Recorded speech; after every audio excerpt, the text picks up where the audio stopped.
I'm Lolita Luis. I was born in Davao City. Nagmula ako sa mahirap na pamilya. Nung nag-aaral pa ako, I'm a working student. In the morning, naglalaba ako at saka nagbibenta ng mga gulay sa palengke. And then, after that, my mom worked here in Manila, dito kay Mama Marisa.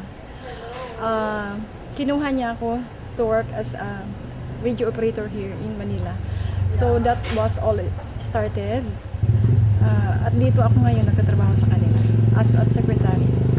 Being a Filipino, yung makatao, makadiyos at makabayan, ganun na. Dapat kailangan mahalin natin ang kapwa-tao natin. Ganun po. Yun ma'am, number 1 is yung makatao, makabayan.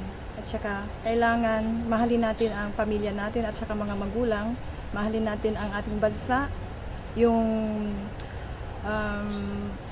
mga kultura na dapat kailangan nating hindi natin kailangan makalimutan yun, yung mga nanggagaling pa sa mga ninuno natin.